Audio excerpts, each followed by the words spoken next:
All right, Earl. Well, a suspected drug dealer tries to use a Midtown daycare for cover. Police say Terrell Phillips was selling crack cocaine on Peach Street Tuesday, and they saw him doing it. And he took off. They followed him, and he made a run inside a Midtown daycare center. Trey Paul live at that daycare center with the director this morning. So I can only imagine they must have been wondering what was going on there, Trey.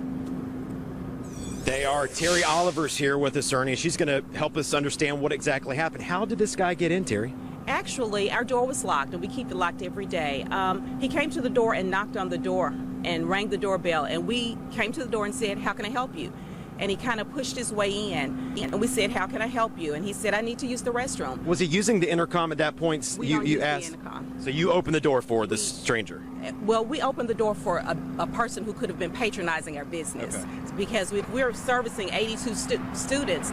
We don't know every parent, every grandparent, every mother, every father. So we opened the door and said, "How may I help you?" It is a viable business, and so most businesses open doors and ask questions. How can I help you? Who made the call to let this guy in that they've never seen before? Actually, this person who came to our center could potentially be a client. And so since we are a business, when a potential client, or all of our customers are strangers until we know them, we open the door and say, "How may I help you?" Because to you, it's a stranger.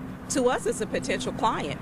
And the cameraman's a stranger today. So if he came to our door, our first question would be, "How can I help you?" Because it's a business. Does the intercom work? I mean, do you have the ability to say, "How can I help you?" from the outside, and then question and screen the person before you actually let them in? Absolutely. We do have that option. However, when someone comes to our door, we find it a little bit more welcoming to peek, just barely open the door and say, "How can I help you?" And that's what we did on yesterday. And then he pushed his way into our center, and our staff perfectly executed our plan and said, "You can't come in, you can't use our restroom." Not a child was injured, not a teacher was injured. Our staff was perfect in the execution of our safety plan, and I'm very proud of that. Let me ask you this. Will things change now? Will you screen the person from the inside and use that intercom now versus letting them in? Will you be a little more apprehensive about letting someone actually come in the door? This is a viable business, I'll say again, and so we'll welcome customers into our center. We'll execute our safety plan just like we did on yesterday, and we'll continue to say, "How may I help you?" And our prayer is that it will be an exchange like it has been for the last 21 years. We try our best, just like any school, kind of like Sandy Hook's.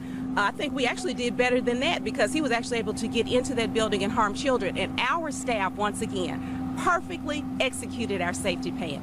Perfectly. This is a business. And so we welcome customers, and every customer is a stranger until we get to know them. Absolutely. So we'll review our system, but I actually think our system worked perfectly. Not a child was injured, not a parent was injured, not a teacher was injured, no one was injured. And we've been here 21 years, and I stand firm on the fact that we executed our safety plan perfectly. Would it have been perfect if you'd said, "How can I help you?" from the inside versus opening the door and just using the intercom only and extending to them and being welcoming that way versus opening the door?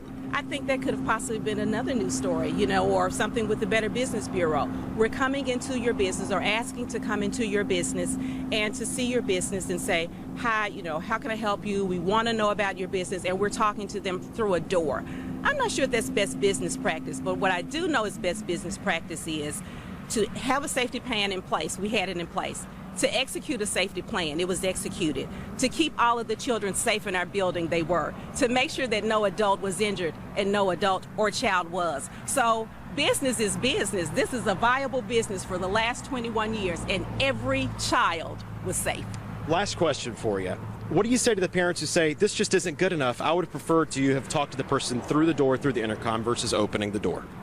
Well, like I said again, that's something that we can consider. We have a very viable parent organization, a PTA. And so I'm expecting those parents to come in and have dialogue with me on how we can make sure that something like this doesn't happen again, that a person gets into our building. But I'm sure that they're pleased, and I know they are because I spoke with every one of them myself, that no child was injured, no adult was injured, that nothing happened to any person that we're responsible to care for. We cared for them. We executed that plan. I can't say that enough about how proud I am. And I'm interested to have dialogue in our city about what will our mayor do about or whoever about having a sting operation so close to a child care center because they were chasing him so close to a school. And so those are the types of things I'd love to see our city not only have dialogue with child care centers about, but about with our city in general. How are we going to address crime in our city? Because it's not a daycare issue, it's really a crime in our city issue. We executed our plan and executed it well.